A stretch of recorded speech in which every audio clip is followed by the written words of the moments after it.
Paltrocast. Aside Hi, from Darren. talk to me, good day so far for both of you? Yes, you're Yep. starting off our day. I Yeah. slept through my alarm and frantically got ready for this because we're so tired. I also did the same exact thing. Tired, I would assume, because it's the week of the Nosebleeds Yeah. album release. Did you have to do the press thing leading up to it where you were taping interviews in March and then you were going, but don't run this until July 13th? Some of it, yeah, A which was couple, trippy yeah. having to speak in the future. But this Yeah. week we've done a lot, which has been nice to just do it in real time and have the actual excitement of being here versus like pretending you're in it. Yeah. So I don't know if I'm going to get the same answer from both of you, but when was Nosebleeds actually finished? The album or the song? The Right. When we turned it in, was it? April, end of April, maybe? Yeah, everything was submitted. It Yeah. was done for a while, but we were there chipping away at all the fine little details and recutting vocals or recutting. Yeah, we did it. But our deadline was technically February and we submitted it in April. We missed our deadline. And then we reached the deadline and then we actually did this thing that was like, one more. And then we Yeah. did one more and that pushed us probably to the end of April. Mhm. But We yeah. just were so excited and inspired. It was like hard to stop. You know, we were in such a good groove Yeah. that, to be honest, we probably have like 2 albums worth of music. Got a and lot of only B-sides. 14 songs on the album. Yeah. It sounds like you did to yourselves what the A&R person's supposed to do to you. Where they go, we want one more. We don't quite have the single. Can you do another 10 songs? But you That's did a it to really good yourself. point. Yeah, I'd rather do that to myself than be told that by someone else. Yeah. Well, was it overall an easy album to make? No. Yes. Different answer. It's okay.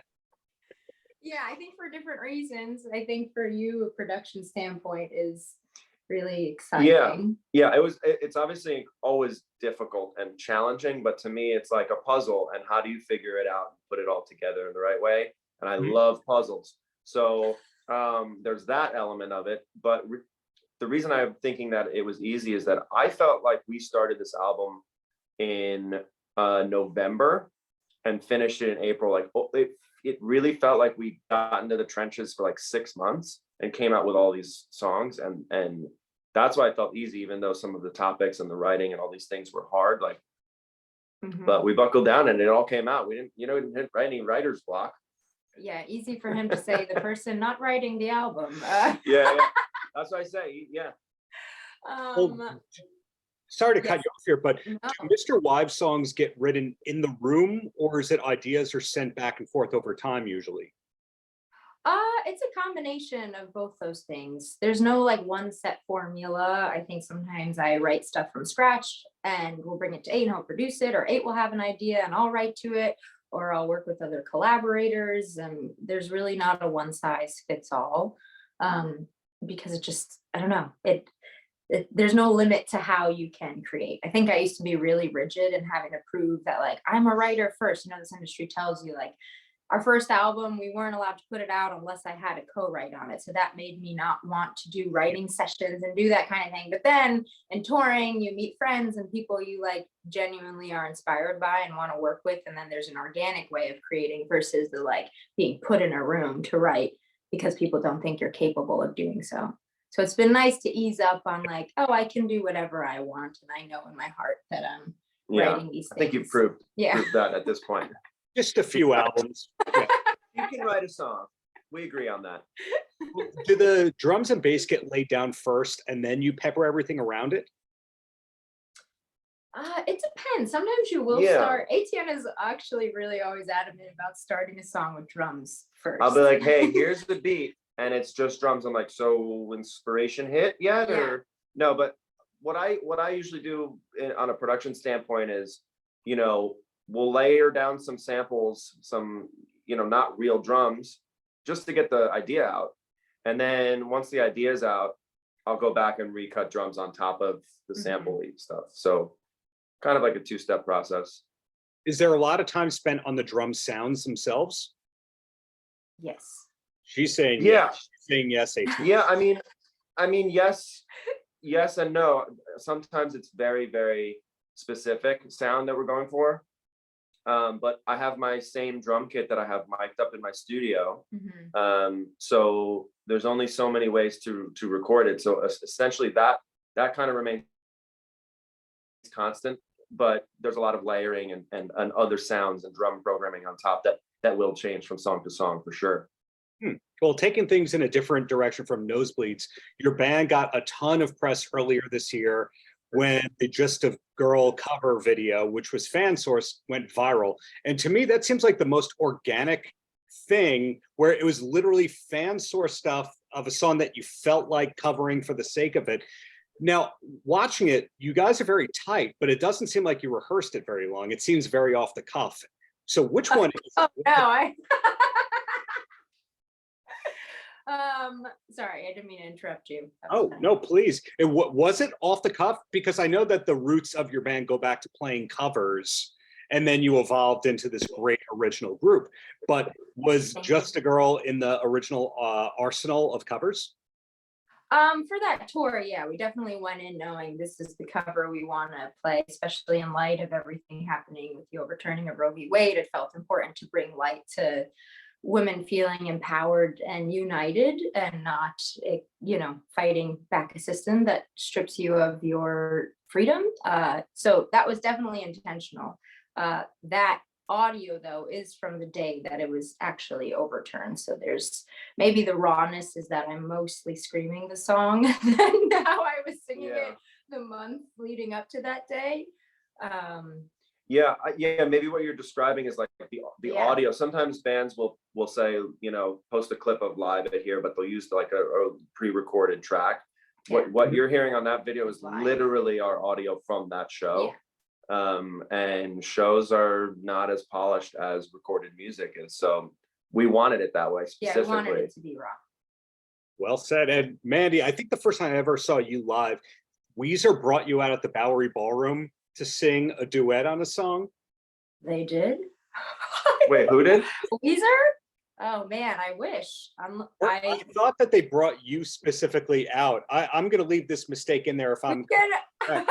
Is this like 2013, 2014? Yeah, let's say that happened. Yeah. I wish that happened. It's gonna happen now. If you find this, please bring me out to sing whatever you want. No, that hasn't happened, but I'm curious as to who you're confusing me with. Love Weezer. Yeah. They said Mandy from MisterWives. What? I was. Wait, you need to send me this. Wait, what did they say? What did they say exactly here? I thought that they brought you out because Bethany from Best Coast, who's on the record, couldn't do the duet live. So they brought you out as the East Coast fill-in for that. I'm going to have to look up to see who I'm confusing you with. But my memory is pretty terrible, but that has not happened. But I would remember if that happened. It could have been me. Could I have done that? Maybe I went out and But I love both the Best Coast and Weezer. Shout out to both of them. Yeah. Wow. Okay, we have to talk after this to find out. Yeah. And now we have to get on a Weezer song. It's kind of like otherwise. Very good tactic here. Yeah, I like what you've done. The clickbait tactics are successful. So going ahead in support of Nosebleeds, how much touring is planned or on the books for this? Because some bands love to be on the road 300 days a year, and then others just slow down. They go, we'll give 30 markets and then we'll go to the next record. Yeah. Well, we have an amazing tour planned for September, October with Bishop Briggs, the Don't Look Down tour, which is the most exciting. After that, it's still figuring out, when is the right time to tour. I think everything is so different now since post-COVID. Touring is a lot harder. It's gotten way more expensive to do it. It can be a huge loss from the financial aspect, which you never want that to bleed into the creative, but it's definitely trickier with how saturated everything is, and like the lack of availability and travels is just a very different ballgame than what it was before COVID. So we're just going into it a little bit easing in versus like plan the whole year out, because I think if anything, it taught us how out of our control everything is, and to just take it a little bit step by step versus how we used to do it if we were on tour the whole year, for a record, which we do really miss. We were all talking about that yesterday, that it's like a hard truth of how different the landscape is now. Yeah, it's a very different touring landscape, but in an ideal world, yes, we'd love to be touring the entire year and go everywhere. And it's just the brutal truth of it is it's just a lot harder for bands at our size, I think, or any size, you know. I feel like we've seen that even on a massive scale for artists, that it's still a tricky thing to get back into since we've been back. If it were up to me, though, I'd be playing Nosebleeds every single night. Yes. And Anything is possible if you dream it, like a Weezer collaboration. But yes.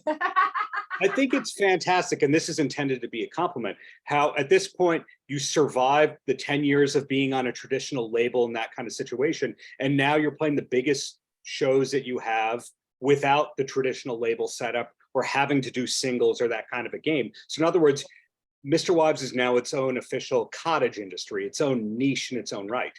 Yeah, thank you. That means a lot. That's something we definitely don't take lightly. The fact that we've been doing this for 10 years and, you know, started our own imprint despite how many times we've been dropped. And rather than like going back to the machine, we're like, okay, we have to be the variable that changes here.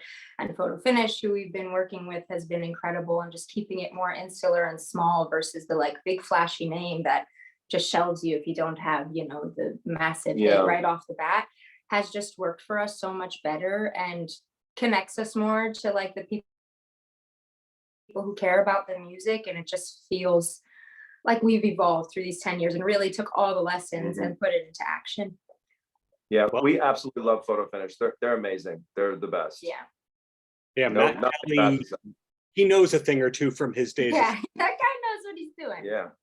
And we used to be on their label, and now we're back on their label. And we all actually spoke the other day. We're like, we've all learned a lot in 10 years, like separately and together. So it's nice to come back, and it feels like we're really a strong team. Sure. Well, last question before I let you go has nothing to do with Nosebleeds or the success or anything like that. It's, do you have a TV recommendation, a show that we should be watching in this household? Because every time we start a show, we're done with it in 4 days and we go, what's next? Yeah. Okay. Then I have to ask you the same thing, because I'm through all of my shows. Everything has ended. Succession has ended. I haven't seen that. Silo has ended. Have you heard of Silo? That's a good one. Apple TV, yeah. Personally, Drag Race is what I put on every night before bed. I'm in the middle of Secret Invasion. Oh. It's on Disney Plus. It's part of the Marvel series following Nick Fury. I'm enjoying it so far, but it's not that interesting of a thing. Are you watching anything great? Because I feel like everything finished that I've been binging. We are finishing The Bear in the next day or two. Have you seen that? Yes. Okay, I have to start. Is that good? Oh, yes. The music is spectacular. I don't know a lot of TV shows that put Refused in the soundtrack multiple times, or The Replacements, or you know, that kind of a thing. So that's good. Heels. Even if you don't like wrestling, this new season of Heels is great. Cool. Okay. Awesome. Okay. Definitely. You should. Heels. You haven't seen The Bear at all? No, I need to see The Bear. Yeah, the second season. Just got to see The Bear. Once album release week is over, I'm going straight to the couch and watching the whole season.